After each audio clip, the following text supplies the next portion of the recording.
Hi, my name's Emerson. I'm here working in Groves as a canvasser for the Thanksgiving break. So one night, Jizzy put me down at a Mexican tiendita, I don't know how to say it, like a grocery store, more for Hispanics. So I was just there. It was about 8 p.m. at night, and we had just moved from Groves to Beaumont because there was an explosion in the area with one of the plants. So the Lord decided to take us somewhere else. And here's where I was able to witness to this man. I went to their truck. He was in a truck, him and his friend. They rolled down the window and their eyes were all gloomy. And I was like, oh, they're probably, high or drunk. And then I saw the Bud Light and I was like, okay, so something's going on here. And they were very, their words were all slurred when I was talking to them, blah, blah, blah, blah. And I was just trying to present the books, but I didn't even start off with the cocina. I presented myself. I said, all right, I know you guys need this book. It's called Paz, which is Steps to Christ. And I know that book is going to help them. And I told them this book is really good because I know that what you're doing right now is not good for you.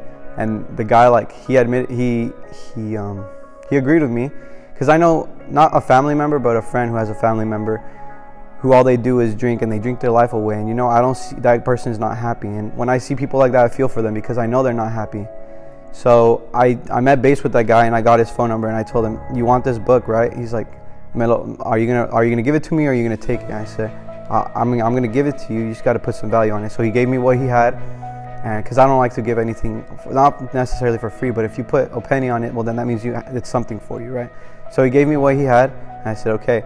So I gave him the Paz. I got his phone number because he asked, "What's your phone number?" He's from where I am from too, because I was like, "So where are you from?" Because I knew he wasn't from the area. He said from the valley. I said, "Oh, me too." So now we're brothers, and we agreed on that. So I got his phone number. And I texted him later that night. Oh, and when we were talking, he told me he wanted to commit suicide. And that's when it got serious. And I was like, wow, you really need to read it. I was telling him, you really need to read it. He's like, I'm going to read it right now. So I texted him later that night. I said, hey, did you read it? He said, that's what I'm doing right now. He called me and he said, I don't think there's any point to life anymore. I'm very, sad, and my addiction is too much. And I was telling him, no, all have fallen short of the glory of God, but he is quick and just to forgive those who ask for forgiveness. And he was just saying, man, I really believe that God sent you to me. And in that moment I felt really moved because I haven't had someone tell me that in a while, and it was a beautiful thing. And now I'm in contact with him and I can talk to him, and that's a beautiful thing. And I want to help him, but I know it's not me, it's the Lord that's going to work through him. And I'm just blessed that the Lord moved us to Beaumont, and I would have never met that man if nothing had happened in this area.